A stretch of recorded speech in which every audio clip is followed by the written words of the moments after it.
Okay, so in the game of lacrosse, there's lots of multiplanar movements. The body's moving all the time. You got to focus on the ball, you got to focus on the play and where the action's happening and everything going on. It's a really great game. It's tough, it's physical, and it's fun if you enjoy playing it. So for the first multiplanar movement, it is the lumbar spine, which is lateral flexion or bending at the side. So this movement is performed in lacrosse. Not in of movement of the game, but in of movement while playing the game, such as when you're trying to defend, you kind of bend over to the side or bend over to the side to get your stick out in the lane, catch a pass. It's not really something where you just kind of bend over to the side and bend over to the side. So the next one is the shoulder girdle, which is protraction and retraction, which is the protraction, which is the forward movement, and retraction, which is the backwards movement. So when you play lacrosse or you play defense, the coaches want you to have your stick out in front. They want you to have your shoulders back and ready to explode to hit somebody like that and cross check them. And then when you have your shoulders back, you extend forward or protract your shoulder girdle forward and then retract it back and stand like this, ready for the pass, as well as still bending. The next movement is knee flexion and extension, and that's basically the bread and butter to lacrosse because you're on your feet all game. It's not like hockey where you can glide and stand still. You're either walking or you're running, and 9 times out of 10 you're running.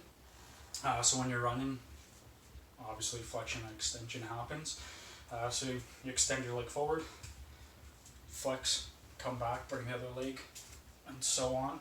As well as when you're throwing the ball, what you want to do is you want to step off of, for myself I'm right-handed, you want to step off of the off leg. So you kick that leg forward, you extend the stick back, you pull through and push, and your leg is extended there, whereas it's somewhat flexed in the front, and then when you follow through, that's how you take the shot. The next one is the hip. So medial and lateral rotation, which is inward and outward rotation. This one is, again, a great example when you're playing defense. You have your stick out in front, shoulders back, ready to hit, ready to bring those shoulders forward. When it's when the ball, if the ball is over here and your man's over there that you're defending, what the coaches want you to do is face your man while still watching the ball. So you rotate your hip laterally outwards, and you stand like this with your hip outwards. You don't want them to be kind of, I believe it's called pigeon toe or duck footed, where your toes are together, because then you kind of stumble and fall over. You want to have your feet planted outwards, kind of in a V shape to where your guy is and to where the ball is. So you're watching all the time, ready to attack, a strike, whatever you need to do. And then the last movement is shoulder adduction and adduction, which is the movement of bringing your arm up and bringing your arm down. So this can be done in many movements in lacrosse, which is a motion called swimming, where you bring your arm up and come over the guy and then bring your arm down. When you're a goalie, you have your arms up like this and you kind of extend them up to make a save and bring them back down.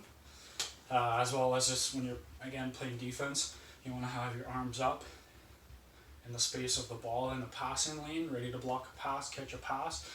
And then when you get the ball, you bring your arms back down, or your shoulders back down.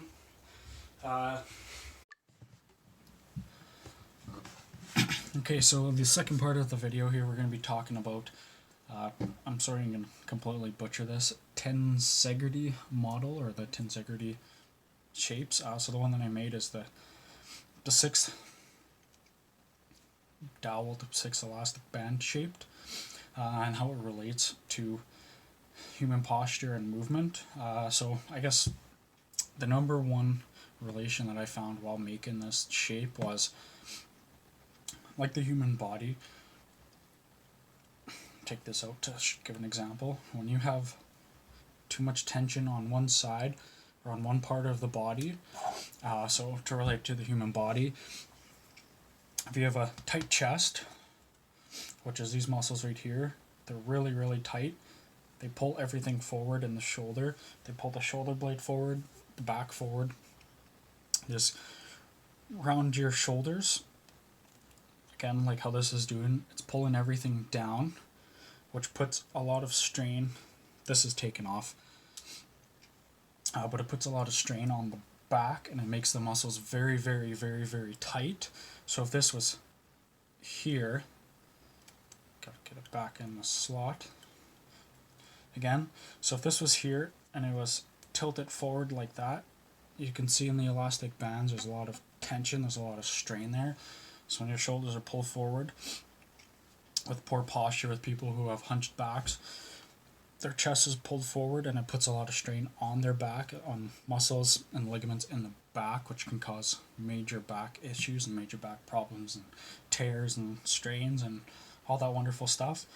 So that's the main relation that I found with this shape and the human body, is just when there's too much tension on one thing, everything kind of gets out of line, out of whack, and it doesn't look quite right, it doesn't feel quite right. But when it's put together nicely, taken care of nicely, it's a good shape. It's in great shape. Everything lines up, everything's where it's supposed to be. There's no tension, there's no extra tension, it's where it needs to be.